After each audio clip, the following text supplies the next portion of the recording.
సమరయ స్త్రీ మధ్యాహ్నం ఇంచుమించు 12 గంటల సమయంలో యేసుప్రభు వారు సమరయ ప్రాంతంలో సుకారు గ్రామ పొలిమేరలో యాకోబు బావి దగ్గర అలసి ఉన్న రీతిని కూర్చున్నట్టు చదువుకుంటాం.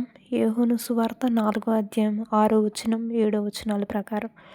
అప్పుడు సమరయ స్త్రీ ఒకతే నీళ్లు చేదుటకు రాగా యేసు దాహమునకిమ్మను ఆమెను అడిగెను. ఇక్కడ మనం చూస్తే మధ్యాహ్నం పూట ఈ సమరయ స్త్రీ నీరు కోసం బావి దగ్గరికి వచ్చింది. పల్లెటూరులో పూర్వకాలం స్త్రీలు వేకువజామున లేచి మంచినీరు కోసం బావి దగ్గరికి వెళ్ళడం సర్వసాధారణం. అయితే ఉదయం 7 గంటల తర్వాత ఎవరు బావికి రారు. ఆ సమయానికి ఆ రోజుకి సరిపడే నీళ్లు తెచ్చేసుకుని వంట కార్యక్రమాలు కొనసాగించేవారు. కానీ ఇక్కడ ఈ సమరయ స్త్రీ మధ్యాహ్నం రావడానికి కారణం ఏమిటి?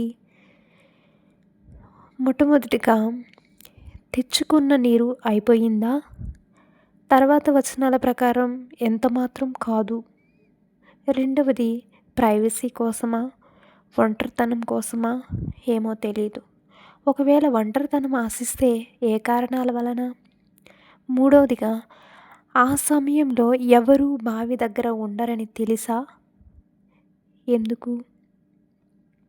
నాలుగవదిగా తన పాపపు జీవితం కొనసాగించడానికి అదే మంచి సమయమా ఏమో మనకి తెలియదు. ఐదవది తన జీవితాన్ని ఎరిగి ఉన్న ఊరి జనం తనని సూటిపోటి మాటలతో బాధిస్తున్నందువలన వారిని తప్పించుకోవడానికి ఆ సమయంలో వచ్చిందా? తెలీదు. పూర్వకాలంలో ఒక విషయం ఊరంతా తెలియాలంటే బావి దగ్గర చెబితే కొంతసేపటికి ఊరంతా పాకిపోతుంది. ఉన్నదానికి ఇంకొంచెం కలిపి చెప్పేవారు. ఈమె గురించి కూడా అలా చెప్పుకున్నారేమో. లేక ప్రజలకి తన జీవితం ఎలాంటిదో తెలియకపోయినా తన అంతరాత్మ గద్దింపుతో ప్రజలకి తన ముఖం చూపించలేక మధ్యాహ్నం వచ్చిందేమో. తెలీదు. వింటున్నటువంటి నీవు కూడా అదే పరిస్థితుల్లో ఉన్నావా? చింతపడకు. ఇలాంటి స్థితిలో ఉన్న ఆ స్త్రీని రక్షించడానికి యేసయ్య అలసిపోయి ఆ బావి దగ్గర ఆగి ఆ స్త్రీతో మాట్లాడారు. ఈ లోకంలో ఎవరికి మన జీవిత రహస్యాలు తెలియకపోయినా నిన్ను నన్ను పుట్టించిన ఆ సృష్టికర్తకు తెలుసు.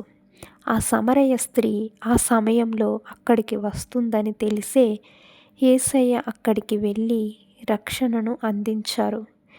నాయిరు గ్రామంలో విధవరాలి ఏకైక కుమారుడు చనిపోయాడని ఎరిగి ఆ రాత్రంతా నడిచి కపెర్నహూము నుండి నాయినుకి సుమారు 32 కిలోమీటర్లు ఉదయాన్నే ఆ గ్రామం చేరుకుని ఆ విధవరాలి కుమారుణ్ణి బ్రతికించి ఇచ్చారు.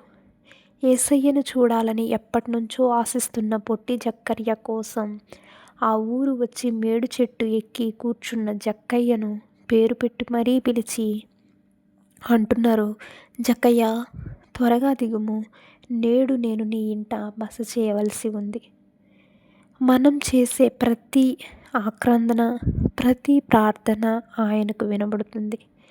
నశించిన దానిని వెదికి రక్షించుటకు మనుష్య కుమారుడు ఈ లోకానికి వచ్చెను. నశించిపోయే స్థితిలో ఉన్న సమరయ స్త్రీని రక్షించిన యేసయ్య, నాయురు విధవరాలి కుమారుని బ్రతికించిన యేసయ్య, జక్కయ్యను పలకరించి రక్షించిన యేసయ్య నిన్ను కూడా సరియైన సమయంలో దర్శించబోతున్నారు. అయితే గమనించవలసినది ఏమిటంటే దేవుని పని దేవుని సమయంలో దేవుని ప్రణాళిక ప్రకారం జరుగుతుంది. దురదృష్టవశాత్తు మనం అడిగిన వెంటనే పని జరిగిపోవాలి అని ఆశిస్తాము. కానీ దేవుడు తన సమయంలో కార్యం చేస్తారు. మన ప్రణాళిక ప్రకారం పని జరిగితే ఆ సమస్య అప్పటికి తీరినా మరలా వస్తుంది. అయితే దేవుని ప్రణాళిక ప్రకారం జరిగితే అది శాశ్వత పరిష్కారం ఉంటుంది. కాబట్టి బెదిరిపోకు, అలసిపోకు, సొలసిపోకు. దేవుడు నిన్ను త్వరలో దర్శించబోతున్నారు.